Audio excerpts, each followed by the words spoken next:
transformative creativity, and that's why our design can transform the client's business. So this session will reveal our process of our design. So hope you can find some secret, and hope we can work together with you guys. And hand over to Jiro. Thank you very much. Thank you, Yasan. And good morning, everyone. Thank you for joining us early today. And first, let me introduce again the speaker, today's speakers, Yoshi and Mariko, and I'm Jiro. And it's great to be here with all of you. And I'm excited to talk to you about Dentsu Hands and Health and our theme, designing the brand's destiny. Let's get started.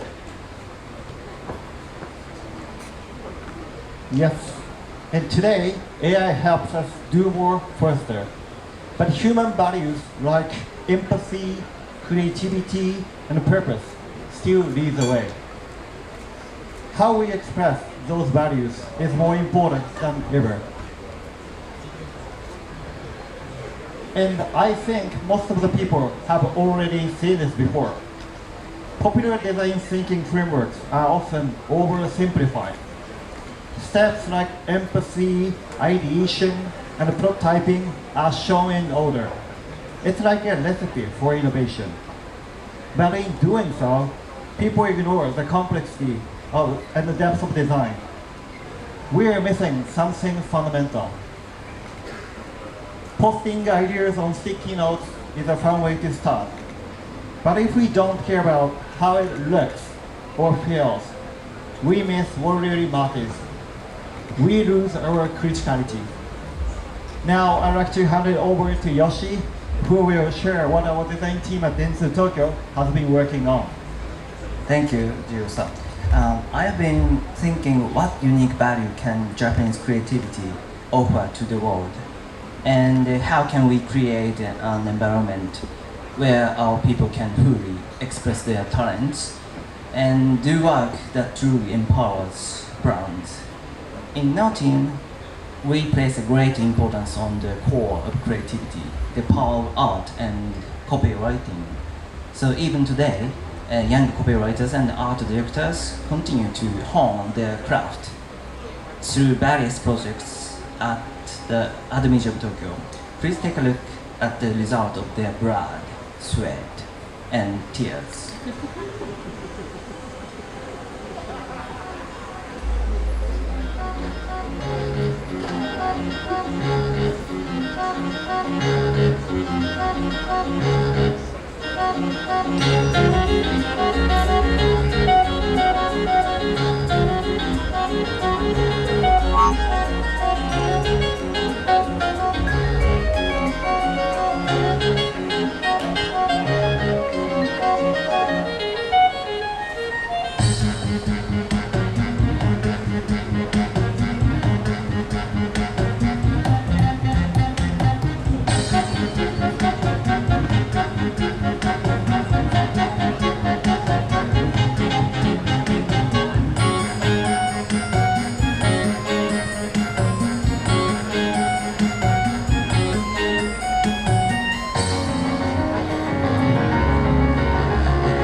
So let's sum up.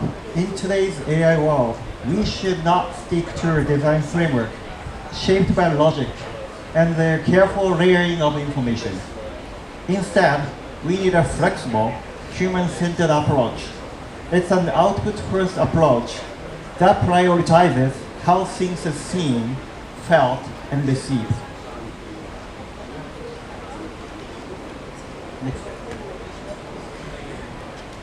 And strong messages are very important, but just as important is how they're perceived.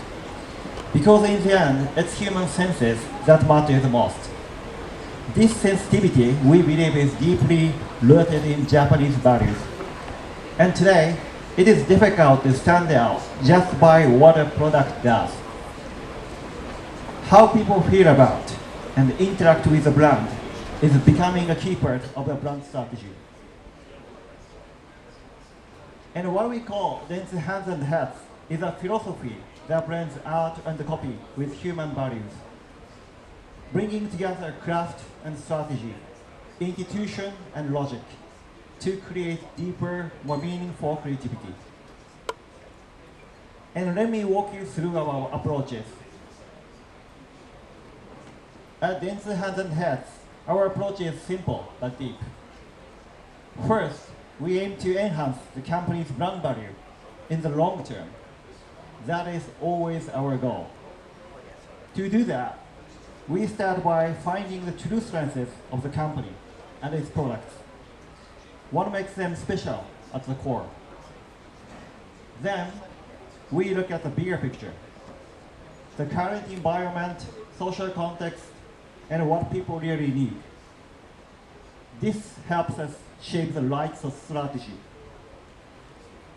Finally, we bring it all together into a form people will love. Through design, words, and experiences that connect emotionally. Let us share more cases.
Thank you. In Japan, whiskey still carries an outdated image. Additionally, many people only know of it, so as something to be enjoyed as a whiskey with soda. So what makes a great whiskey? It's not just a liquid to get you tipsy, but whiskey to be savored as part of life enjoyment. We wanted to remove the labels, freeing whiskey from age, gender, and conventions, so that everyone can discover their own way to enjoy it.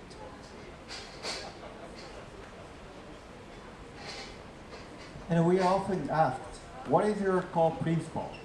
And if I had to answer in one line, I would say this.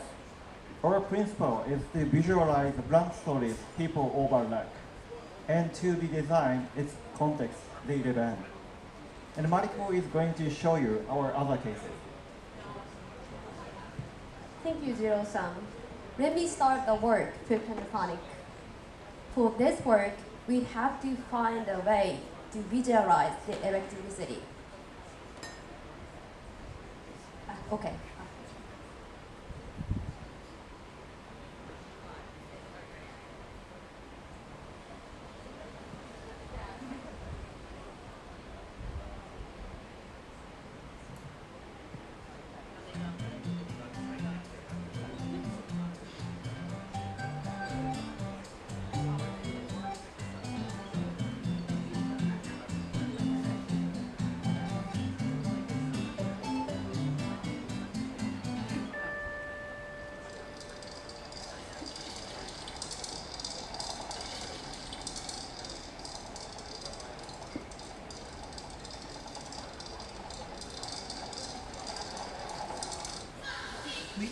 21 analog batteries in 21 different ways.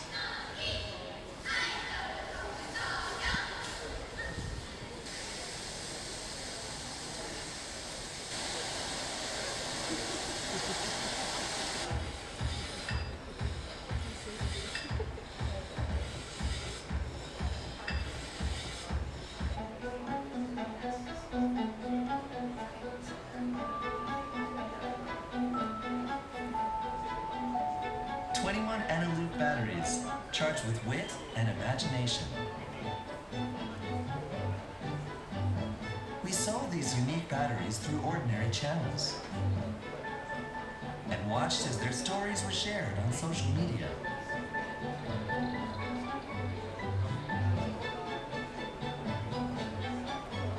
When you know what electricity is made of, you can see it in a near light. At Panasonic, we believe in the power of electricity. Our goal isn't just the development of more convenient and energy-efficient technology. Our goal is to start a conversation about electricity's real value to people. With these batteries, we made a small but powerful start.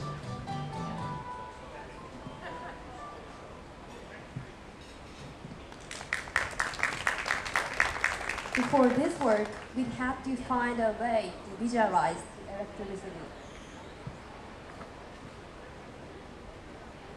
We studied the brand story and noticed the founder of Panasonic was impressed by the power of electricity when he saw a train running in the city.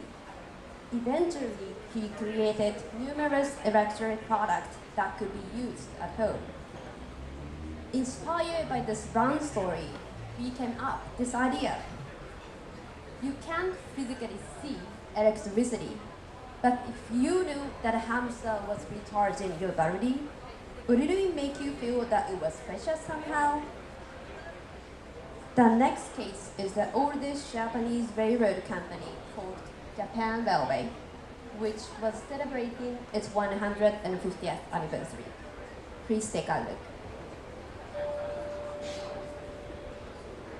In Japan, railways are so integral to daily life, people often take them for granted. We wondered if there wasn't a way to remind people of the romance and adventure of rail travel. So we researched the history of train stations across the country.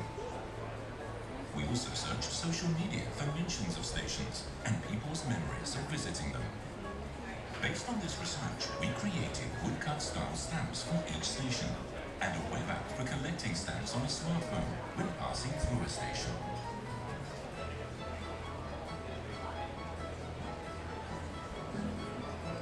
Rail travel became more fun. People visited more stations to collect more stamps. Even everyday commuting became an adventure.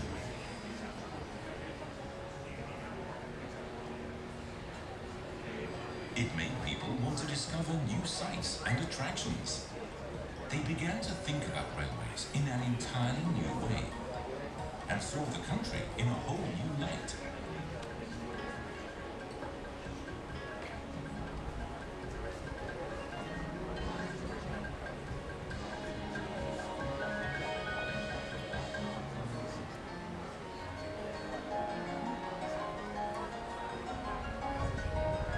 To support the campaign, we created in-station billboards. Participants could also win stamp books, posters, and promotional items.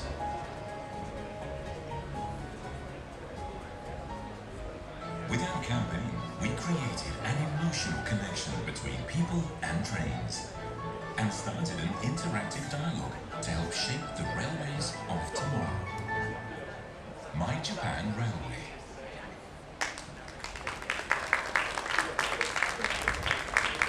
As people are satisfied with fast train and many stations, we ask ourselves what Japan Railway can do to make people happy for the future. Our solution is to change public infrastructures into emotional infrastructures, building people's love for the railway. In order to do that, we research the history and culture of over 1,000 stations, uncovering a noted story behind each station. Based on those stories, we created woodcut style stamp for each station and a web app to collect stamps on the smartphones. It's an ongoing project. Now it's 4th year. And last but not least, the third project is for Pocky. Please take a look. Pocky sticks have been Japan's top-selling chocolate snack for decades. They come in many flavors, and because the chocolate doesn't get on your fingers, they're easy and convenient to eat. Kids and teenagers love to share them with their friends, but as they become adults, people interact in new ways and seek new experiences to share. So while continuing to sell Pocky sticks in their original packaging at supermarkets and convenience stores, we designed stylish new packaging for use at upscale shops and sales outlets, and gave young adults a new way to share their love for the Pocky brand. We introduced the Pocky gift box.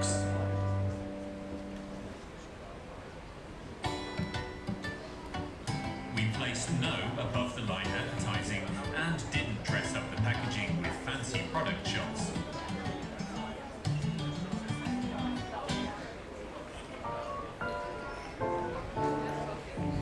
We used social media to spread the idea of creating mix and match assortments of flavors and package colors.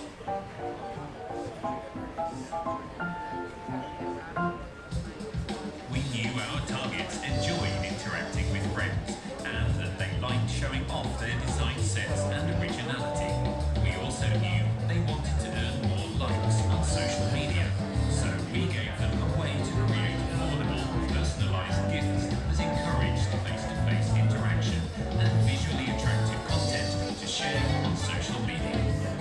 Expanding into new markets with much higher unit sales per customer than supermarket and convenience store outlets, we drew in new customers and increased sales and brand loyalty. All with one simple package.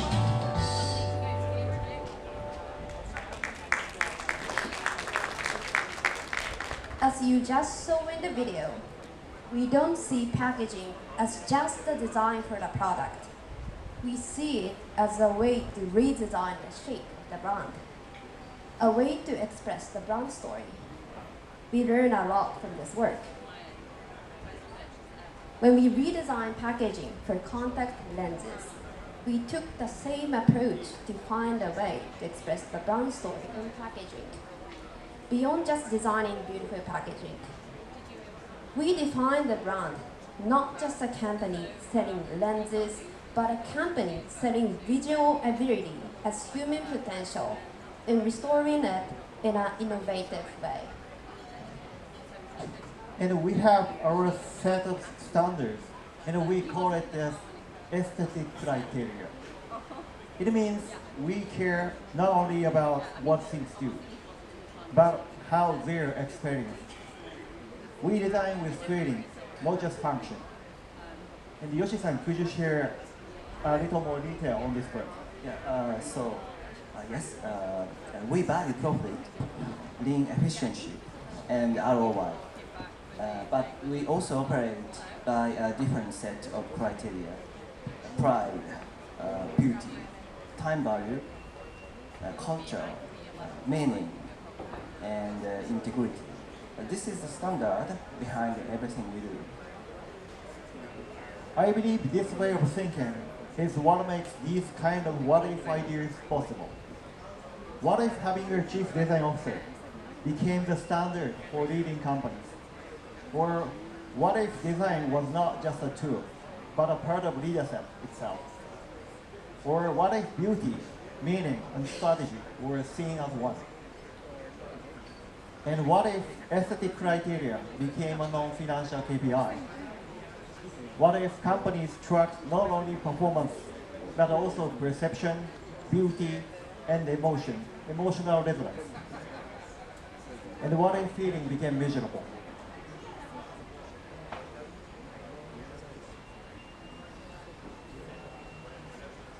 Aesthetic criteria rooted in Japanese sensibility might be one answer for the age of algorithms. Dentsu Hands and Heads is a collective that weaves hope for the future through the power of design. So what if we collaborate with Nestle, we could help embody its invisible philosophy, the idea of helping those whose lives are at risk, such as children suffering from malnutrition. What if a company once focused on killing insects can now be redefined as a luxury brand that manages relationship between humans and insects? So this is all. Thank you so much for your time today. And if you have any questions or thoughts, please feel free to reach out. And I have included my contact details here. Thank you very much. Thank you very much.